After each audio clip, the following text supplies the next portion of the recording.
Good morning, everyone. My name is Chris Hayes. I'm the CCO of 1919 Investment Counsel.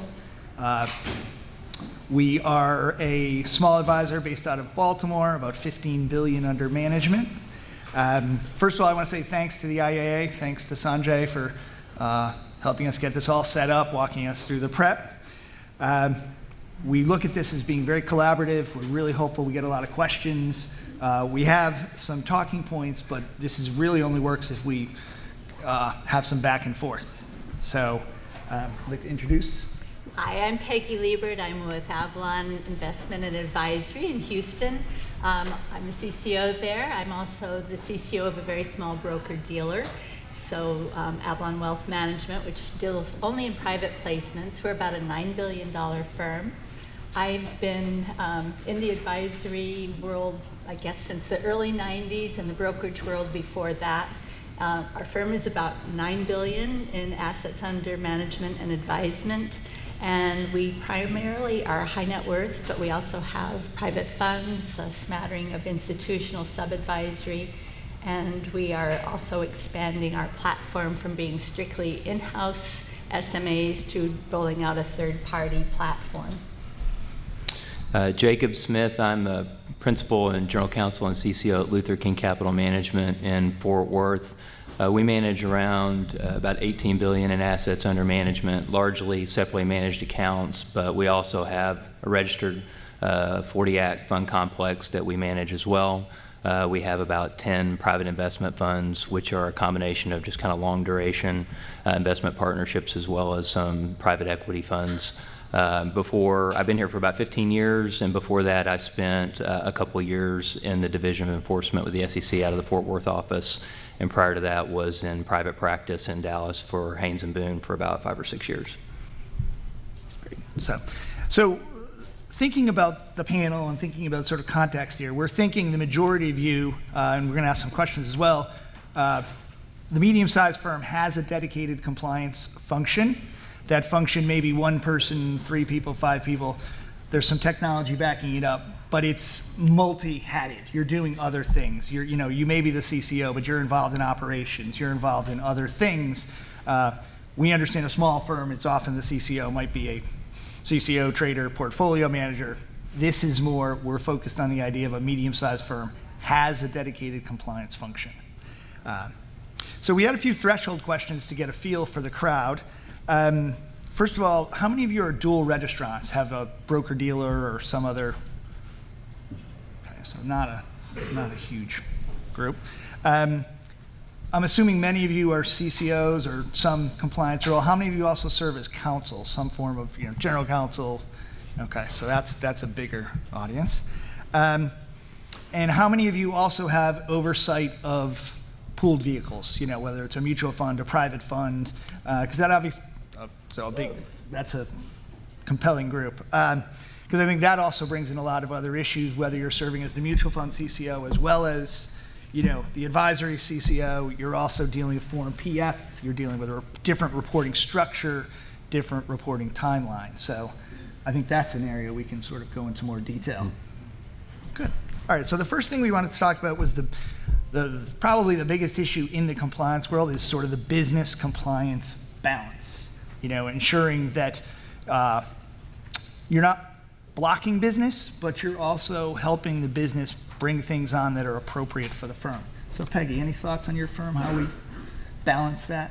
Well, I think one of the things that I've always tried to do is very much be a partner with the senior management. First of all, if you want to be able to have any sort of effective oversight, you have to make sure that you're aligned. So staying very close to the trends that are going on in the business, and then informing how that, bringing kind of that outside perspective is one way that I think is very, very useful. Conferences, something like this is a good way to come back and you have other ideas that you may want to share back to your group. But I think just mainly staying very in tune with where the business sees its challenges and being very sympathetic to those challenges. We don't exist as compliance people without the very necessary work of the people who are building the portfolios or out there serving their clients. So making sure that everybody understands that we are there to serve is something that I always bring to my approach. And Jacob, Yep. you serving as counsel as well as CCO, can you talk about some of the challenges and how you balance that? Yeah, I think we've all of us that have dual hats understand what that's like. And on the one hand, I guess theoretically, the general counsel protects the firm, and the compliance function protects the clients. And I've been from Fort Worth. I've spent quite a bit of time with Marshall Gandy with the SEC, and I know he's expressed his views on that before. My view on this is that at the end of the day, if you're focused on the clients, and this is a mantra that our firm speaks quite largely of, that you're going to get to the same result, whether you've got your general counsel hat on or your compliance hat on. I mean, at the end of the day, if we've got an issue at the firm, it's a brand issue, and it impacts our clients, it impacts the firms, and it impacts the livelihood of everybody else. So I don't see that distinction as much. I don't get bogged down in it. At the end of the day, if you're focusing on getting to the right solutions for the clients and for the business, I think you get to the same answer. I feel like if you're in a situation where you're thinking, do I have my general counsel or my compliance hat on, you're probably thinking about an issue that is kind of an issue for your firm anyway, because you're deciding which side of the fence to take. In those situations, I typically rely more on outside counsel if I was going to have that situation and try to remove myself from it. I mean, I'm an advocate for the clients and therefore the brand and the firm. Great. Yeah. Yeah. 1919, where I am, is part of Stifel Bank. So one of the challenges I have is, focusing on the advisory activities, but also reporting up through the structure of the bank. I report actually to our CEO, but I also report to the CCO of Stifel, which can be a unique challenge. They are, way on high, looking at things in a very macro level, where I'm looking at the day-to-day responsibilities and obligations of the firm. They're more bottom line driven. I'm more focused on what's going on a given day. So one of the things we all talked about was the context between yes and no, how we approach. I mean, let's be honest, it's a conflict-driven business. I think everyone is in it to do the right thing, but there's always an inherent conflict between the business pushing forward and us telling them how far you can push forward. Because I think it's rarely a yes or no. It's where the line is, it's where the chalk is, and how close you get to the chalk. I've rarely had issues, people going beyond it. It's just, how do we get you there? So how do you deal with the yes and no world? Well, I think as I alluded to start with, I try to stay very much in tune with senior management, because I want to make sure that as much as possible we stay on the same front, that we remain united. I think one of the challenges I particularly face, it's not a large component of this room, but I will touch on it here, is to say the broker-dealer and the advisory world, although they are getting very much toward the same place, still are very different animals. And what I have tried to do, for instance, is to embed the broker-dealer rules into all of our personal trading and our personal reporting pieces, so that, if there's something that's a really hard no on the broker-dealer side, that by default becomes a hard rule for our firm, even though everybody in the firm may not be a part of the broker-dealer. So I think, just getting to the point where you're really an effective listener becomes very, very important, because I found early in my career one of the worst mistakes a compliance person could make was giving a correct answer to a question. And you say, well, okay, how can that be wrong? Well, if the questioner doesn't know enough to really frame it appropriately, you may have just inadvertently sent somebody off on the wrong path. So I think it's really important to make sure that you understand what's trying to be achieved and to frame your answer, or even a spectrum of answers across from that. Yeah, I mean, look, in my firm, no really means it really needs to mean no, right? I don't want to have no as an answer to a lot of questions that come up, because at the end of the day, we work in businesses.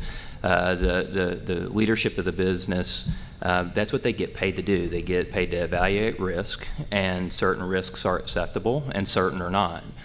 So if I ever go to that step and say you can't do this, I mean, there really is no alternative.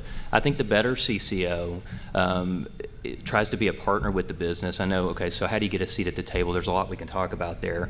But a really valuable CCO really understands the business and looks for ways to get to the right answer, and well, maybe we can't do it this way, maybe we can do it this way, and you give your business leaders an opportunity to kind of get to where they can from a regulatory standpoint, and then you're not an impediment to the business.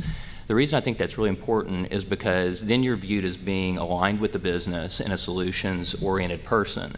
And that is how I felt like, at least in my firm, I got a seat at the table. And then all of a sudden you start getting consulted on a lot of new business lines before those go into effect. Or maybe we're going to pivot our business strategy here and there, and then you're seen as a partner and somebody that they want to talk to and bring into the equation. Because if you're always the person that's kind of at the end of the trail that says thumbs up or thumbs down, that's just not where you want to be. And I don't. Oftentimes, some of these plans are so fully baked by the time it gets to you as yes or no, it's kind of too late to kind of the train is out of the station, so to speak.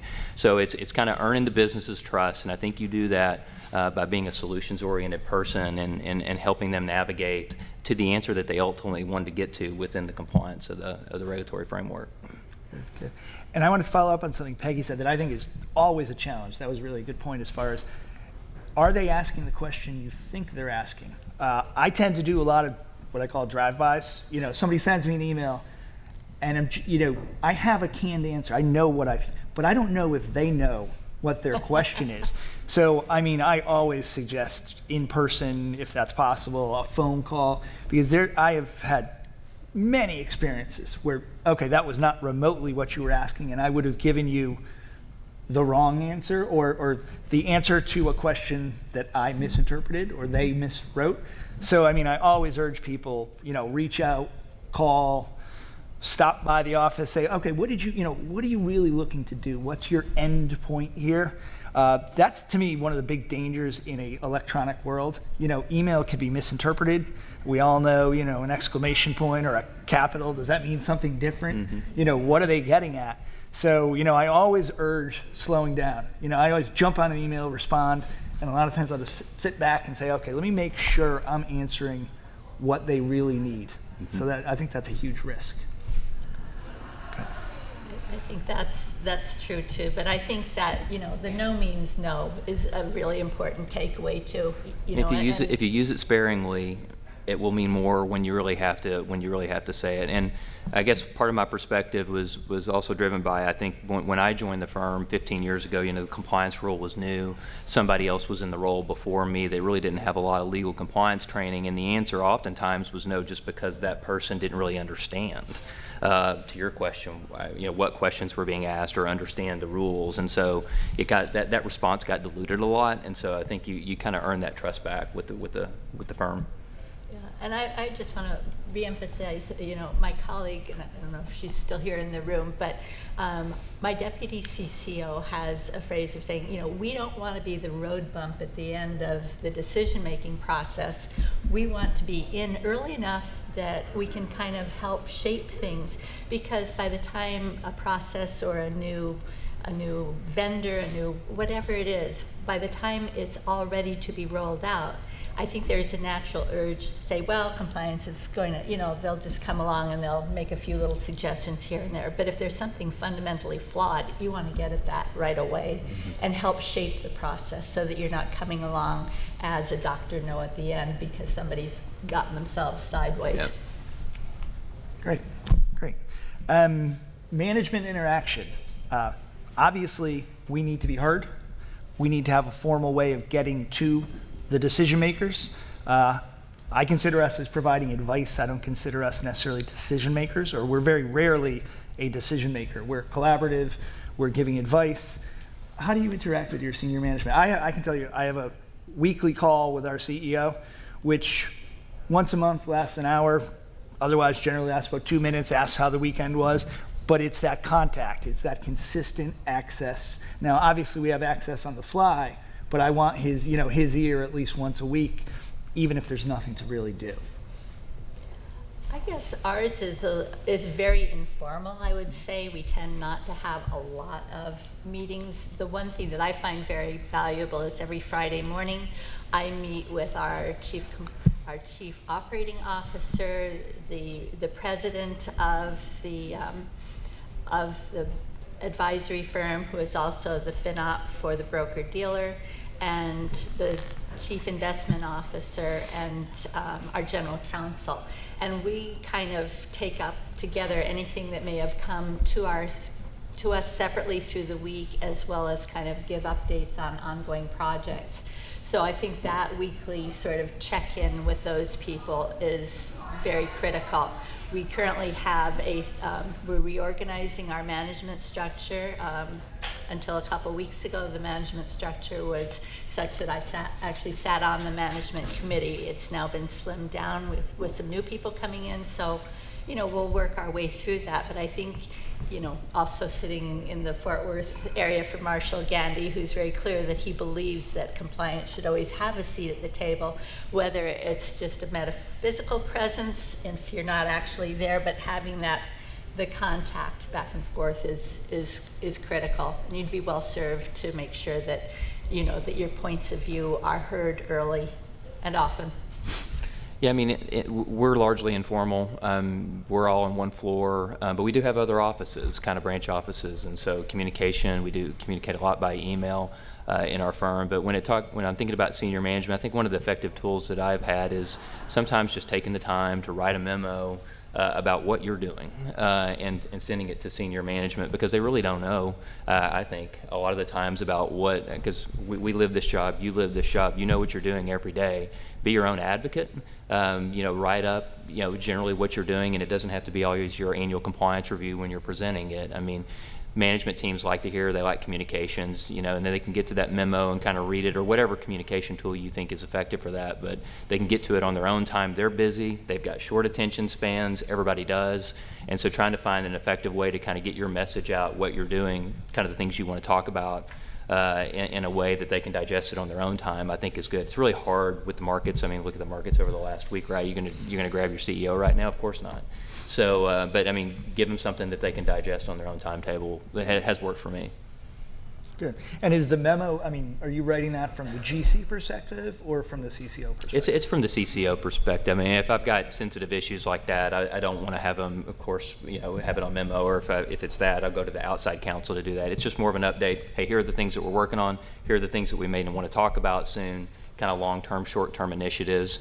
It also holds you accountable to your CEO when you put that out there, or your management team, because you're telling them these are the things that I'm working on, and it shows them the path to kind of, it shows progress for you, because you can say, hey, I told you in this last memo or write-up that I'm working on this. And so otherwise they really don't oftentimes really understand what the challenges or the initiatives are that are day-to-day, and so you're being your own advocate in that sense. I would say our firm also, because we have quarterly board meetings, there's a compliance section of that board meeting, so the things that I'm working on gets distilled that way. The notes that I write for myself, to the extent that people have detailed questions in the board meeting, I also usually will tidy up and put around, at least informally, afterward. So it, I guess, effectively serves the same function. And you're right, that accountability, you don't want to get to the next board meeting and realize, oh, I was supposed to have accomplished this by the end of, first quarter. I kind of keep those literally on a whiteboard in front of me, so that I know that, that's out there and people can see. So, you check it off, take something off the board, and there you go. Yeah, I think it tracks what you do, but also to the earlier point, it also clarifies that's what we talked about. I've had people come back and say, that's really not what I meant exactly. So it's good. I always do a meeting summary afterward, and there's been occasions where it's, that's not what we were talking about, or I feel differently. So it's a helpful summary. Good. And interaction with, I guess depending on the size of our firms, whether you interact with chief administrative officer, traders, and so on, how do you make yourself visual beyond management? Ours is, we have one floor of what is effectively a big oval building. I sit squarely in the middle. So I look across at the door, there's a guest side of the floor that goes into the reception area. The other door looks straight into my office. So I have a very good visual for who's coming and going. And I'm a tea drinker, so I'm constantly going back and around. I pick either way to go toward the kitchen. I do a lot of just wandering around. So was that your design to get in the middle? No. I'm like, that's very effective. But it's very efficient. Our firm is actually physically represented by what people do. So the portfolio, the IM side is on one side of the floor, and the client advisory, and by default the broker-dealer side is the other, and then the operations people and compliance and the COO, et cetera, all sit around that office area. So I mean, our physical layout lends itself to easily interacting with the people. It's not a chore for me at all. Yeah, I think, in this environment, in this day and age, I mean, electronic email, right? Email is how a lot of us all communicate. But in reality, I think, when we were talking about this panel, I think one of the biggest takeaways that I know for me personally, and I think that my co-panelists here agree, is that you have to get out, you have to walk the floor, you have to invest the time in the relationships with the other employees in the firm, traders, back office, everyone, because they're your most vital source of information about what's really going on in the firm. There's people that are scared of the CCO function, and they won't talk to you. Maybe they think you're an SEC plan. I've actually heard that before. I mean, it's crazy. It's like I'm not infiltrating the organization from the outside, but some people are just scared. Some people are scared to talk to you if they have problems or they don't know what to do, and that's your danger spot, right? I mean, you really want to develop those relationships with the other employees so they feel comfortable talking to you. Tell me about your issues if you're thinking about doing something, or if you have a situation that comes up, because we can't help either guide the ship to safe harbor in the first place if we don't know about something that's going on, or if an issue comes up. So, go to lunches, go to breakfast, walk around, actually take time to be invested in people's life. It's not rocket science. I mean, personal communication, people develop trust bonds when you do that, but it will be a very, very valuable, and I'm sure we're all doing that, but I mean, it's kind of, you get caught up in the day-to-day and emails and responding to emails, and you don't take that, and you look up, all of a sudden 2 weeks have gone by and you really haven't had those conversations. But some of the best things that I've learned about issues that we might have at my firm have come from just open door policy, people feeling comfortable that they can come in and talk to me about something, or just taking them out to lunch, and then you kind of break the ice after you talk about families and whatnot, and they start talking. Yeah. In fact, I mean, I go to our New York office about once a month, basically no purpose, just to spend some time, walk around, meet with people. And similar to what you said, I've had people come up with amazing questions. A small business line we have that runs a family office that really felt marginalized and wasn't being fully supported, came early, a great fix, took care of some things that 6 months, a year down the road could have been a problem. And they really just said, oh, well, we would never have just called Baltimore. We never would have just emailed you, but we saw you here, so we just popped in the office. I mean, it was huge. It was, it made that one-day trip incredibly worthwhile. We have four other offices around in Texas, and the same thing happens. I mean, they won't call me, or they won't email me, or they might, but when I go to those offices and spend the day, I mean, I get 15, 20 questions, and I said, you can always call me, but it's like they bottle them up and save them for when you come and ask you all the sensitive questions. But if you invest the time in those types of contacts, it will pay dividends for your compliance program, I'm convinced. And we've sort of gone into this, but then we're also talking a little bit of methods of interaction. I've been through sort of both sides, where at a prior employer was committee heavy. I mean, meeting heavy all day, every day. You had some committee, some subcommittee.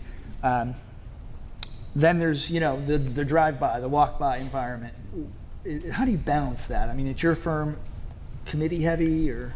No, as I say, we have a few standing committees. The various areas, the functional areas have their own committee. I'm fortunate to have two people who are dedicated to compliance, of course, we wear a variety of hats, so the compliance may really be more compliance / operations / training, whatever.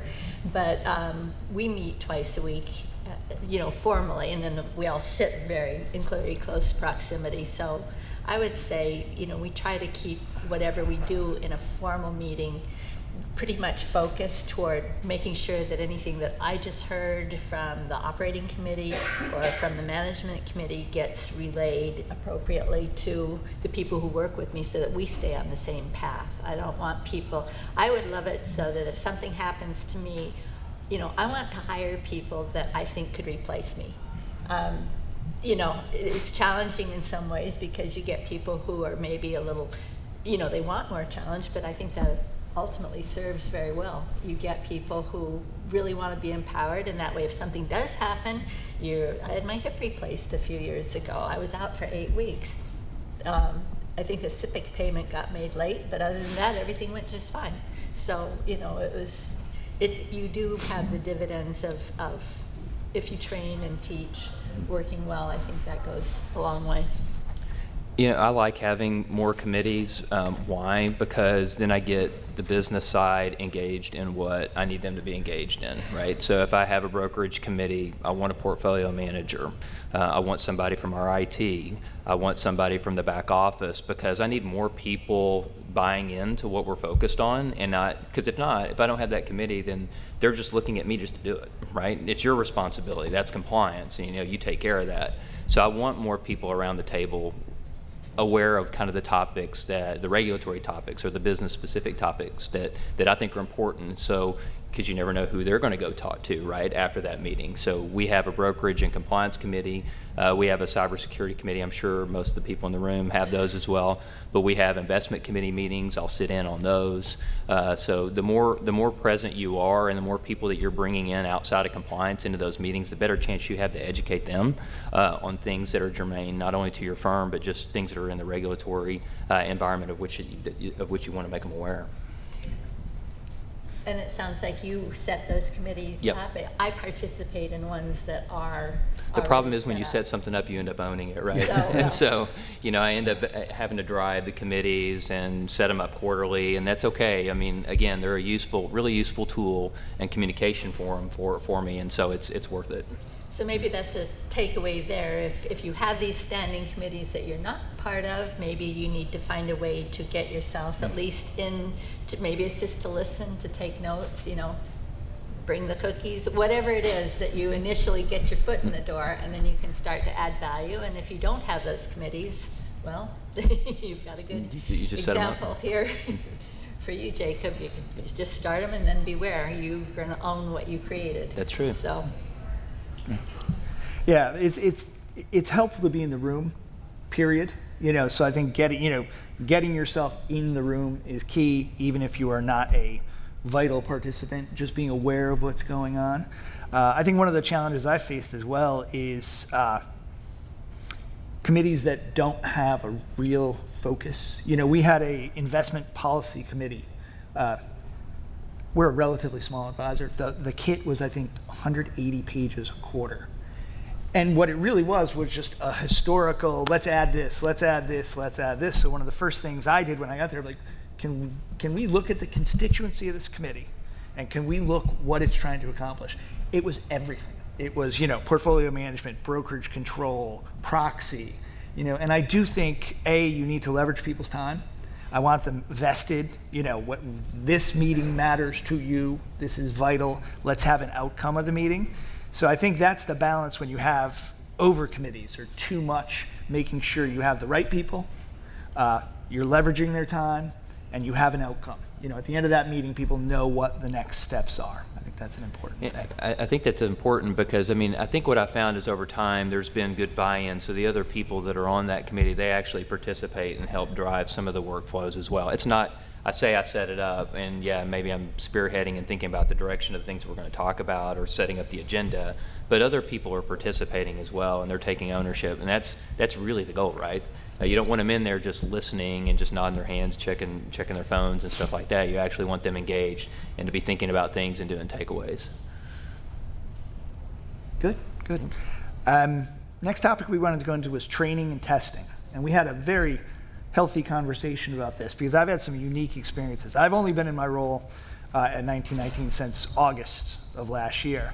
And it was amazing to come in and see how much they were looking at. I was, incredibly impressed. Like, what a detailed, exhaustive program. 3 months in, realizing that you're not really getting it done. So I think one of the focuses is, are you looking at things that are appropriate for your firm? We're a wealth manager, high net worth. There's things that just don't matter as much. So it was an interesting experience, because I find the idea is more. Oh, the SEC commented on this. Have a policy, have training. We read an enforcement case, have a policy. We had a foot foul 5 years ago on a minor issue, have a policy and procedure, have training. And, that tends to be the mindset. But if you're not doing things effectively, timely, in an effective way for your firm, it's really pointless. So, my experience was we refined tremendously, and when I tell my staff that, listen, I want to do, let's make up a number, 25 things a year. I want to do it right. I want to do it timely. I want to record keep it properly. Saying you're going to test 75 different areas and, half of them you don't get to, half are late, half are poorly record kept, because let's be real. Testing is something you also want to show the regulator. We did this, we did it when we said we were going to do it. We kept effective records. So how do you balance that mindset of more when, that's really not, and I think for most of our firms, we're not a 50-person compliance department. Most people are 2, 3, 5 with maybe a vendor, outside counsel. How do you balance that? For our firm, I think, when you say vendor, I think that has been a huge piece of the sort of the testing and trying to keep things organized. The vendors that we work with now have all been brought on with the exception of our portfolio management system, which it's been upgraded, but has been the same vendor really since the firm was first started in 2001.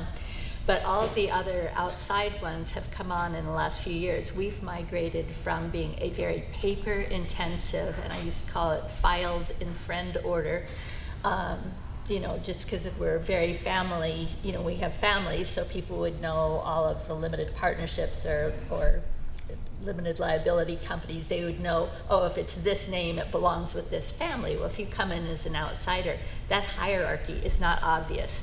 So getting that built out, we chose a CRM that also had the ability to kind of keep everything organized, so that we have basically migrated to having all of our records now pretty much in the cloud.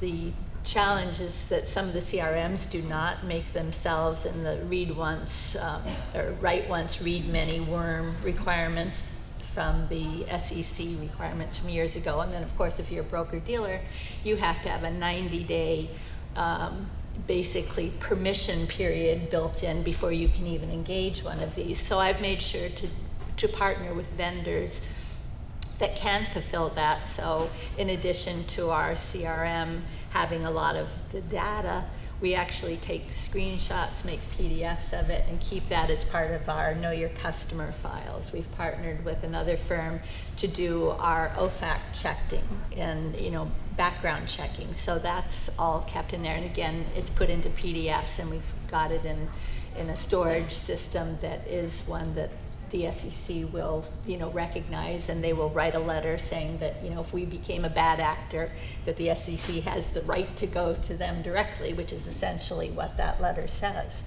So I think choosing vendors, and then of course, if the vendor isn't providing exactly what you thought or what you had hoped to get out of it, you do your deep dive first. But then if it's not satisfactory, making sure you work with them. You selected them for a reason. So my view is to not jump ship, but basically kind of force an alignment and get what you need out of the vendor. And that's been a very successful partnership in a couple places. Yeah, we have We have 85 employees, and so I don't hold an annual training meeting where everybody has to show up at the same time. I think that personally with my organization sets me up to fail because people are going to miss it, and then I almost look worse for not having 25% of my employees not showing up. And everybody's busy with travel schedules, meeting with clients, and doing a lot of things. So what we've done is, I'll focus on having individual training sessions, and it takes time, right? Because you're doing the same program over and over, but I'll have a meeting with the portfolio managers, I'll have a meeting with the back office, I'll have a meeting with the traders, and so on and so forth. And then what that allows me to do is focus on the most important things for those people and not have them 85 people have to listen to a speech or a lecture on a bunch of topics that are not germane to their individual responsibilities. So what we'll do is, if I meet with the traders, I'll focus on things like enforcement actions and regulatory issues where people got fined, and kind of that tends to resonate better in my experience with people. Is like you give them not only, hey, here's a recap of what you need to be aware of. I mean, we are fortunate in that we have about 22 years is the average duration of our professional staff, so we don't have a lot of turnover. So I have the luxury of not having to repeat the same stuff year over year that they already know. But on the training side, it's a good opportunity to talk about maybe SEC enforcement actions or cases that have been brought to really highlight what they already should know at this point. Because if you get somebody that gets a cease and desist order or something like that, then you start personalizing it, right? It's not theoretical and abstract anymore. It's about, okay, these are real life at-bats. These are real life situations where things went wrong. So to me, having the smaller groups, it puts more stress on my schedule because you got to have more meetings, but it's just more effective, and it's usually a smaller number of people, and you'll probably get more questions that way too, is what I found in those types of sessions. Yeah, I think that's very helpful. I do think people start to tune out.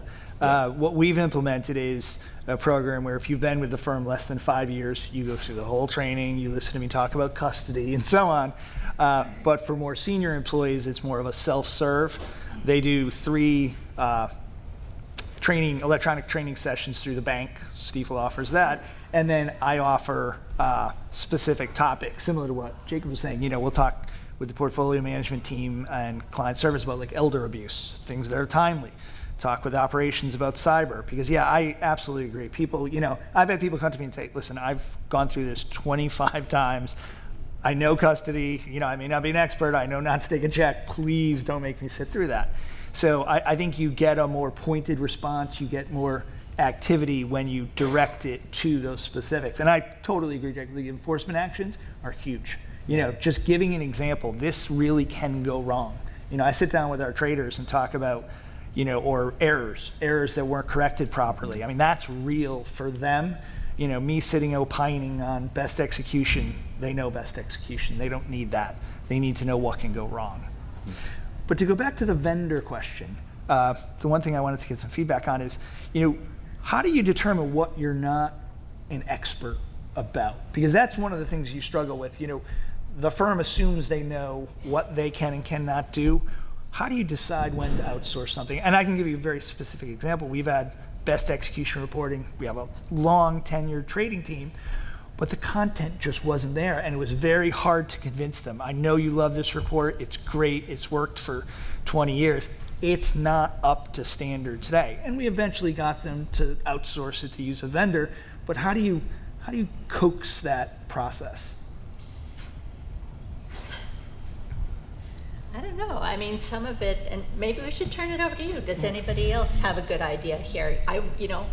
We want to have this to be interactive.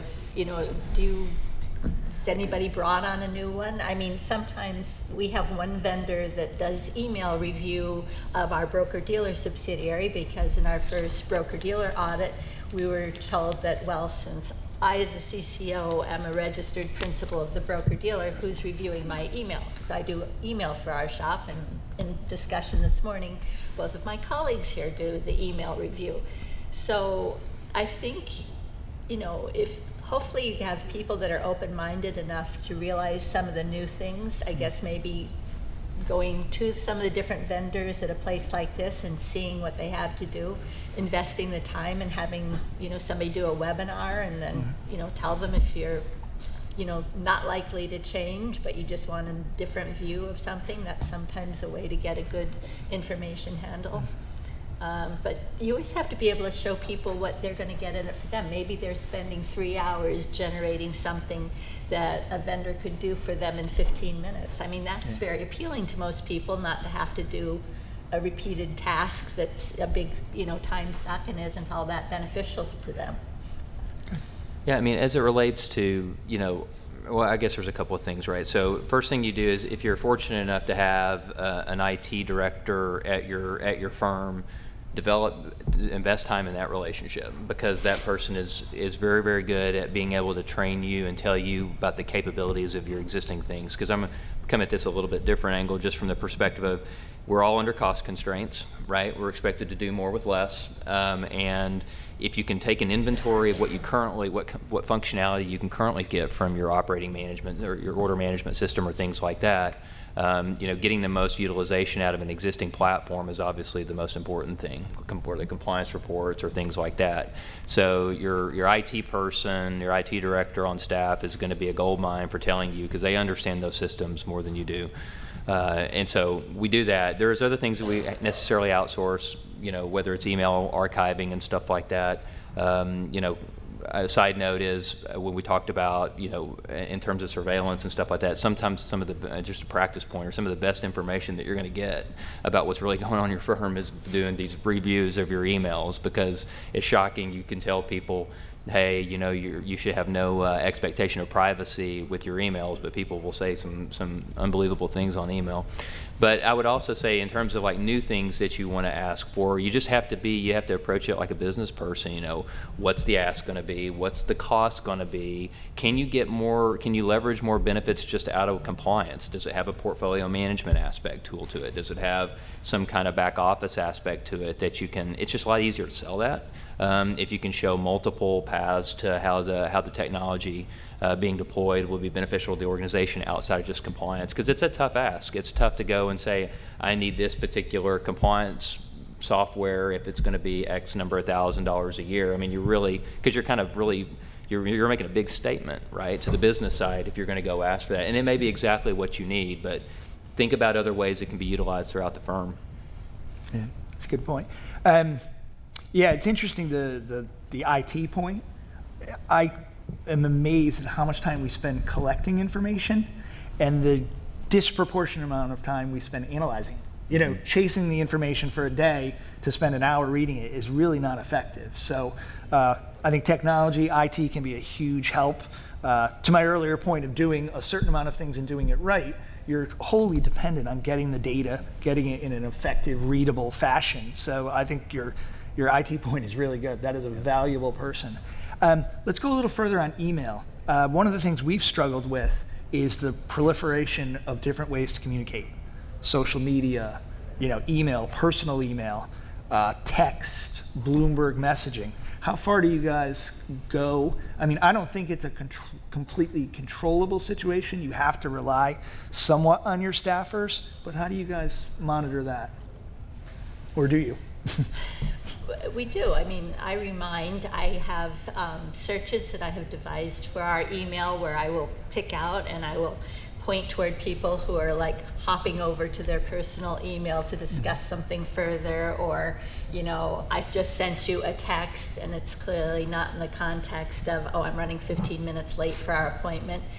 Those generally will, engender a walk around, like, this is what I'm seeing, this means this is what the SEC will see. What did you mean? Where were you going with this? And just reminding people, look, you are not required to have every conversation over email or in a written format, but if you choose to do it, it has to be captured, it has to be retained. And it is an ongoing struggle. No one wants to use their they don't want to have a different phone number for clients to text them to have something that is capturable. And of course, they can't control the clients. So if clients choose to text and they have the personal cell phone, there's the text. So we try to encourage people to hop over to the firm email if they want to respond that way, pick up the phone and continue the conversation. it really is not going away. The social media side, I think we have a little better control. We have a couple of people with our chief economist, our CIO, who both have some media presence.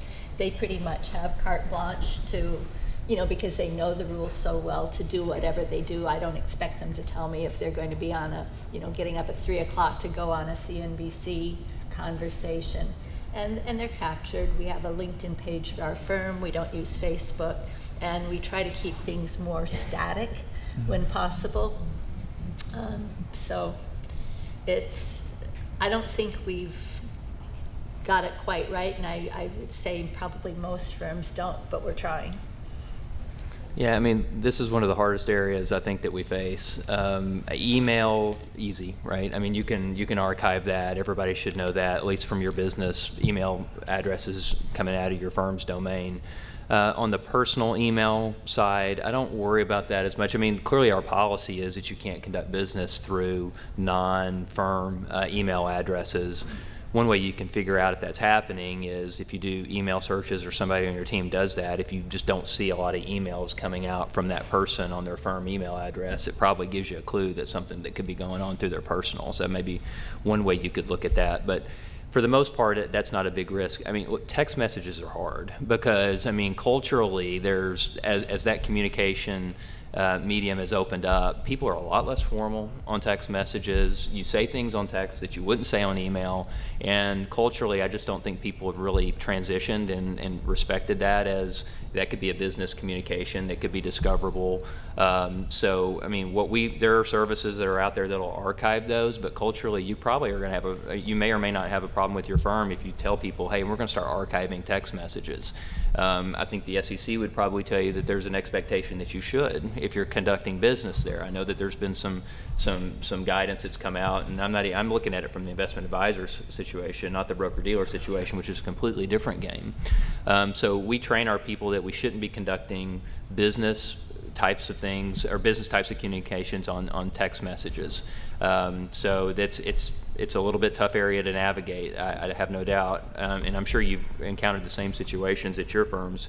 And then you've got the other stuff like WhatsApp and all these other channels that you don't even have control of, right? And we haven't even thought about what the next one's going to be next year. So the practical answer is if people are going to communicate outside and they don't want it discovered, they're going to figure out a way to do it. It's just a reality.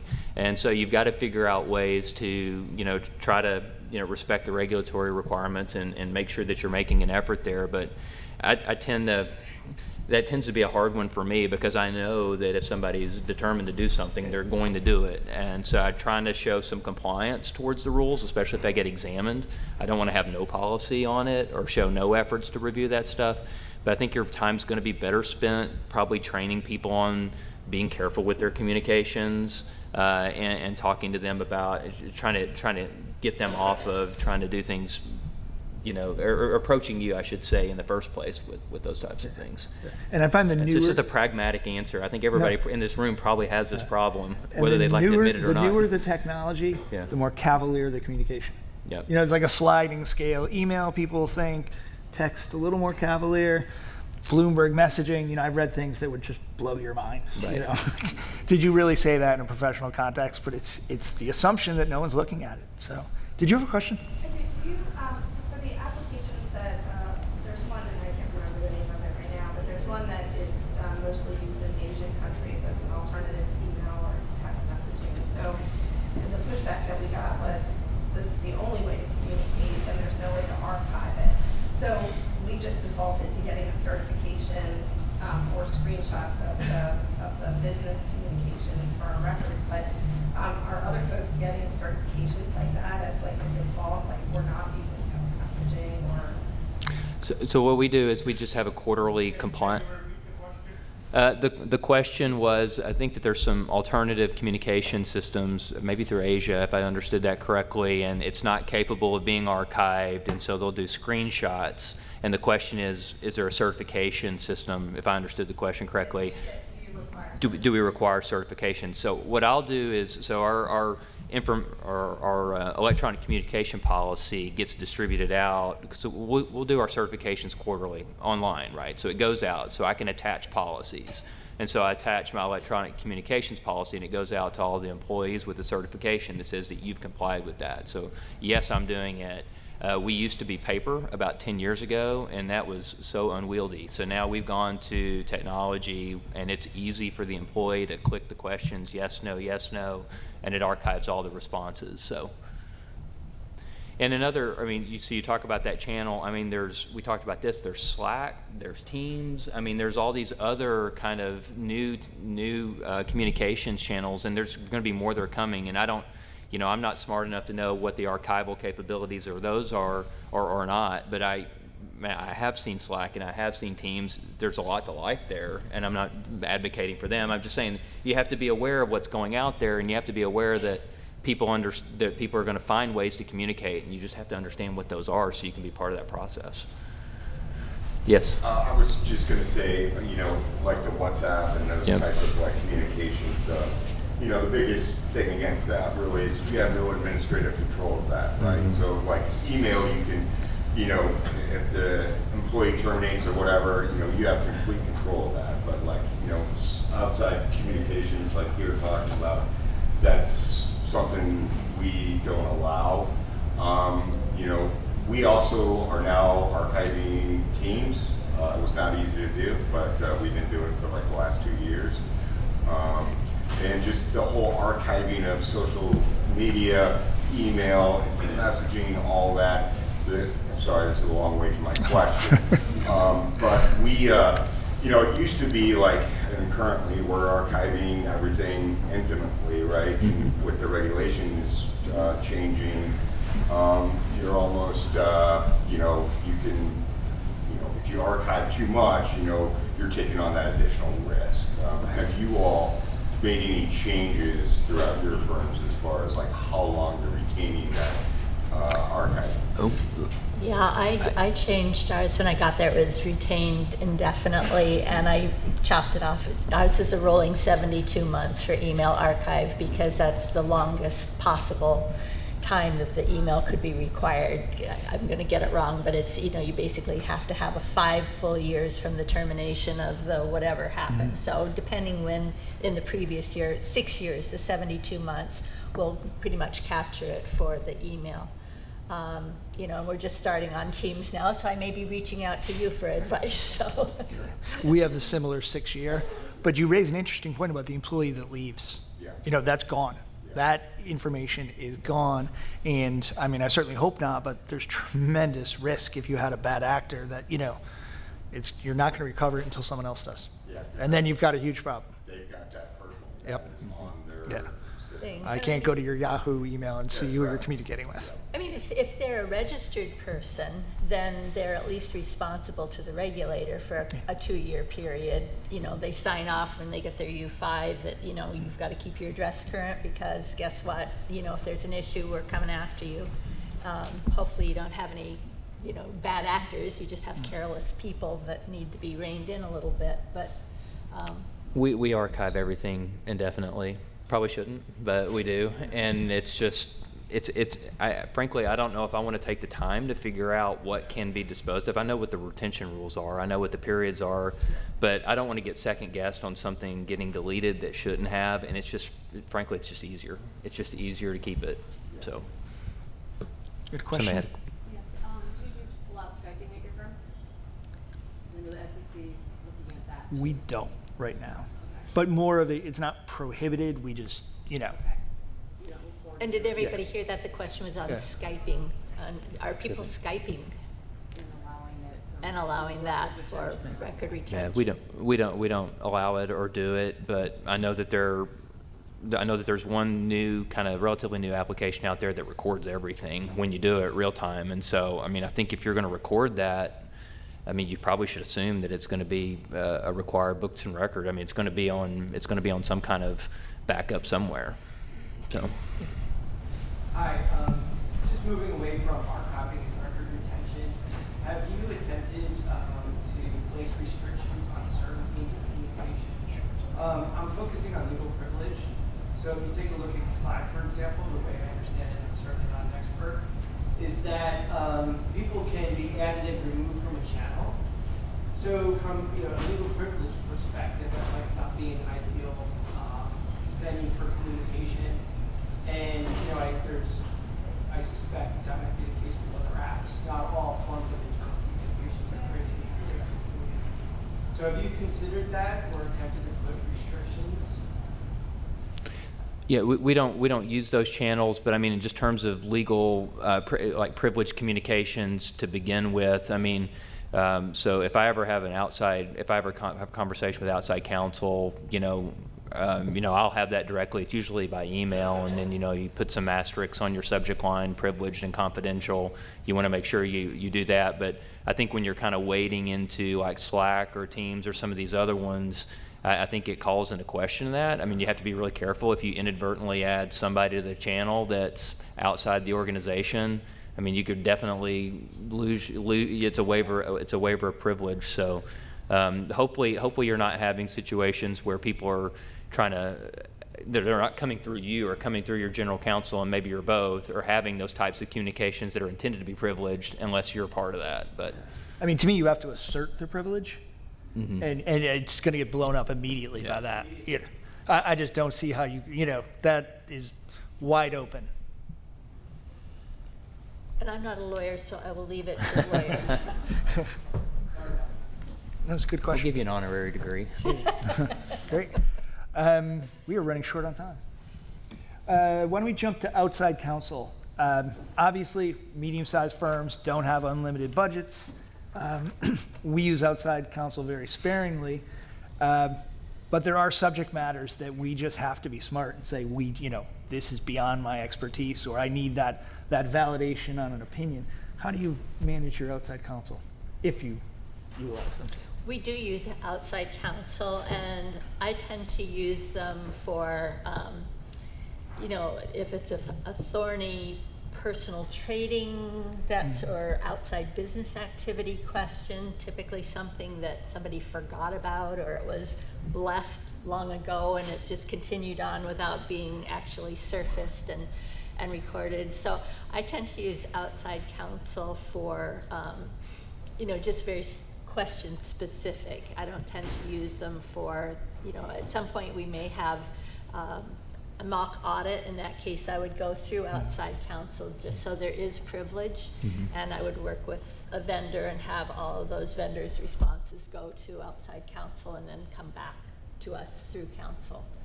Yeah, I think it takes some discipline on everybody in this room's part to figure out what needs to go to outside counsel or not. Look, we all know what the rates are these days. They're outrageous, right? And so not everything can go to outside counsel. So you have to really weigh on any particular topic, what's the likelihood that this could really be a really, really bad issue, and what could be the consequence from a brand degradation or a fine or something like that to the firm. That's the framework I go through. That'd be one thing I'd tell you. The other thing I'd tell you is don't be afraid to ask your outside counsel for an estimate or some kind of budget or what it's going to cost. Nobody likes surprises. Nobody likes getting a big bill at the end of the day. It's like, I thought you were going to look at this for an hour or two, and they spend 10 hours. Everybody's had that experience, right? And so, asking your outside counsel to give you a budget or an estimate of what it's going to cost, it'll hold them more accountable, because otherwise, I've been on that side of the table. I know how this works. They just kind of work on it, and they look up and they bill 15 hours, and you're like pulling your hair out. I start every call with outside counsel with, this is a 2-hour project. Yeah. This is a 5-hour project. Setting the table for them. And that's me essentially saying, I'm not paying more than X. Right. Because yes, they will run with that. They will run with it, yes. You can always back the fire outside counsel. Yeah. I actually choose between a couple of different firms, and they know that someone else is in the background if I don't like the answer to the services performed. Because we have big projects that are 10, 20 hours that clean up on, and if they're the firm of choice, they will pay up to perform to the standards I need for them. I think most not, some of the larger firms certainly do have a budget for marketing and development as well. So sometimes when there's a big rule change, our counsel actually had 4 of their very, very experienced lawyers on, and I arranged it as a training session for senior management to talk about, Reg BI, Form CRS, how all of that was going to impact the firm. And because they knew us, it was nice because it was tailored just to what we needed to hear. So that can sometimes be a plus of paying those big bucks along the way. You do often get something very valuable in return.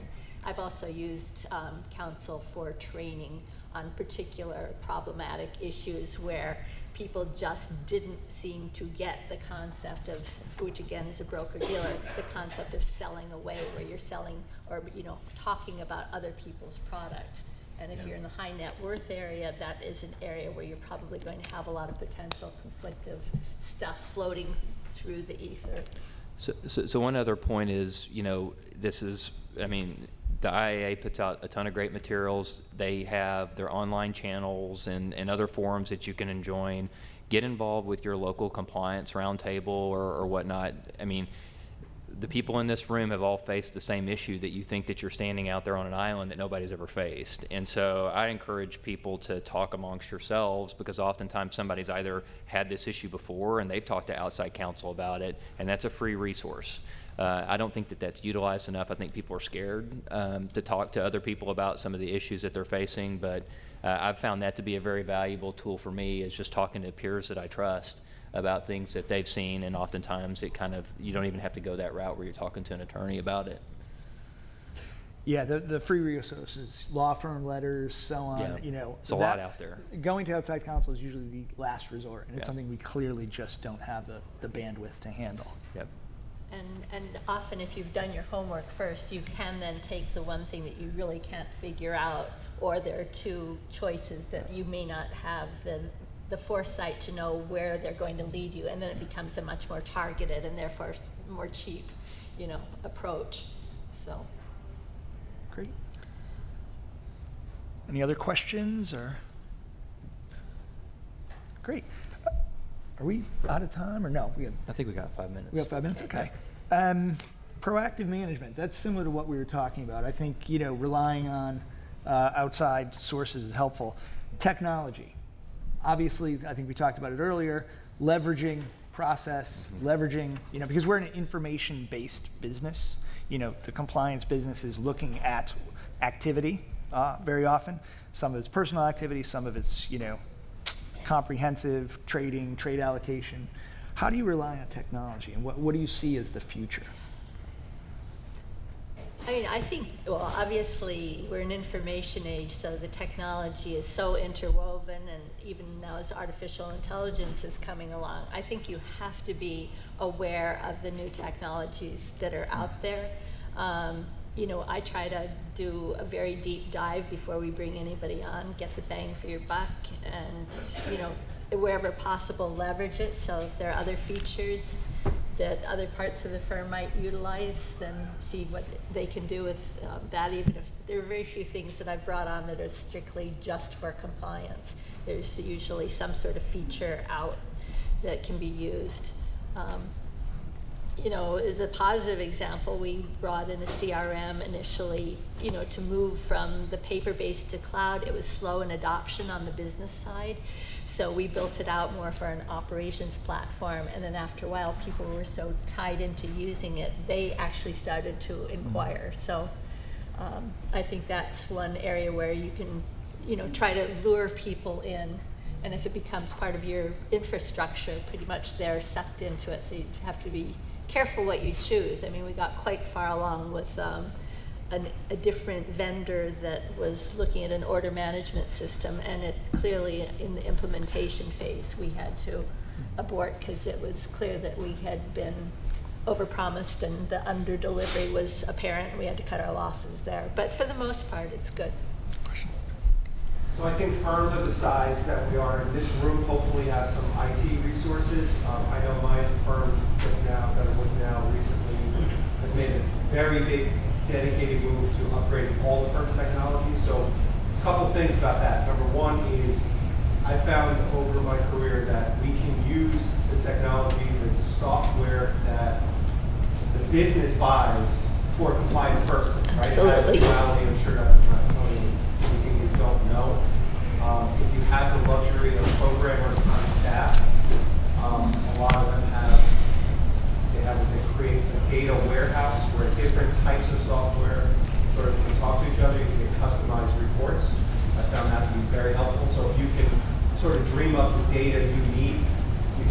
IT people to pull it from different systems. The CRMs, I've worked with 2 different very well-known ones in the industry. They're both very good. You can manage your workflow through it as opposed to just having it be a repository for your clients' personal information. If you can program it so that you require certain workflows on the administrative side, money movements, account openings and closings, things of that nature. That's you true. can really get a lot of discipline into the business without an extra spend on the compliance part. So, and then I'd say also, the way the industry is consolidated, a lot of these technology platforms are now together. So in other words, they use one suite of products. There'll be less conversion time from a data standpoint than if you buy, the quote-unquote best in class or one that you like from each category. So these are business and IT decisions that usually we don't get to make. But at the same time, these are the kinds of things we were talking about earlier, being in on business decisions. But I found that if you can use a lot of the software for a dual purpose for compliance, you have the luxury of being able to set it up.